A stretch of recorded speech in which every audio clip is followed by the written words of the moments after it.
সবাই একটু খেয়াল করে দেখো, এই যে দাও, যদি বাংলা বাক্যের শেষে দাও থাকে, কি থাকে? দাও। বাংলা বাক্যের শেষে যদি দাও থাকে, যেমন একটা বাক্য দেখো, আমাকে পানি পান করতে দাও, আমাকে পানি পান করতে দাও, এই একটা বাক্য।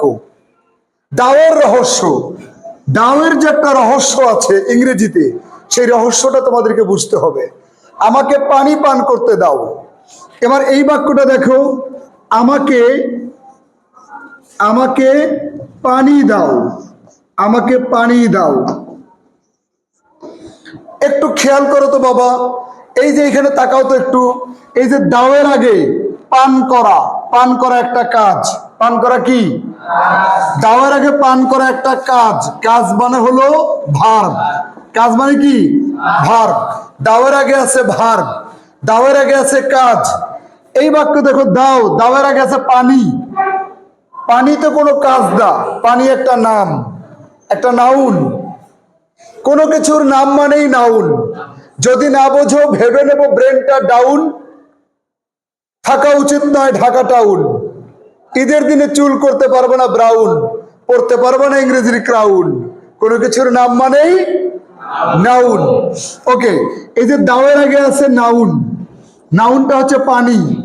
এখানে পানি আছে কিন্তু পরে, পানির পরে কিন্তু ভার্ব আছে। তাহলে দাওয়ের পার্থক্য কয়টা পাইলাম? দুইটা। দাওয়ের পার্থক্য কয়টা পাইলাম? দুইটা। একটা হলো দাওয়ের আগে আছে ভার্ব, একটা হলো দাওয়ের আগে আছে নাউন। এবার একটু খেয়াল করো, দাওয়ের আগে যদি ভার্ব থাকে তাহলে তোমাকে ব্যবহার করতে হবে লেট। দাওয়ের আগে ভার্ব থাকলে কি ব্যবহার করতে হবে? লেট।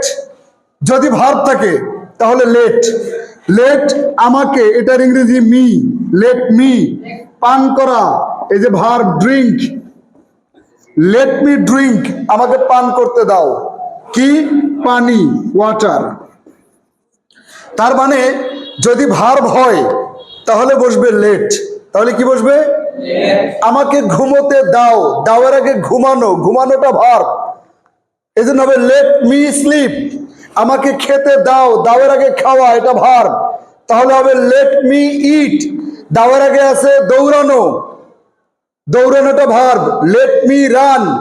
দাওয়ার আগে আছে আমাকে বুঝতে দাও, লেট মি আন্ডারস্ট্যান্ড, আমাকে বুঝতে দাও। তাহলে দাওয়ের আগে ভার্ব থাকলে কি হয়? লেট হয়। কি হয়? লেট। আমার সাথে বলো, আগে কিছু, আমি কিন্তু দাওয়ের আগে নাউন থাকলে কি হবে এটাকে তো বলবো, এই রহস্যটাকে তো শিখতে হবে। তার আগে আমার সাথে বলো, লেট মি গো, মানে ভার্ব দিয়ে প্র্যাকটিস করো। Let me read, let me right, let me fight, let me believe, let me understand, let me draw, let me drive, let me cry, let me understand, let me buy, let me fight, let me think, let me believe. লেটের পরে me দিতে পারো, লেটের পরে হিম দিতে পারো, লেটের পরে read দিতে পারো, লেটের পরে রাইট দিতে পারো। লেটের পরে কিন্তু মানে let me, let him, let them, নাকি লেট হার, এগুলো দিতে পারবা। আচ্ছা, তাহলে নিয়মটা কি আবার বলো তো, যে দাওয়ের আগে যদি ভার্ব থাকে তাহলে লেট হয়, আর দাওয়ের আগে নাউন থাকলে লেট হবে না, হবে গিভ। গিভ, আমাকে পানি দাও, গিভ মি ওয়াটার। যেমন আমাকে বই দাও, দাওয়ের আগে বই হলো নাউন, এখানে গিভ হবে, গিভ মি আ বুক। আমাকে ব্যাগ দাও, গিভ মি আ ব্যাগ। মনে থাকবে? মনে থাকবে? তাহলে দাওয়ের আগে, সবাই বলো, দাওয়ের আগে যদি ভার্ব থাকে তাহলে লেট, আর দাওয়ের আগে যদি নাউন থাকে তাহলে গিভ। এবং আরেকটা কথা বলি, লেট মি, এই যে লেট মি, এটাকে তোমরা সুন্দর করে সংক্ষেপে বলতে পারবে, let me, let me, let me. Let me read, এটাও বলতে পারবে।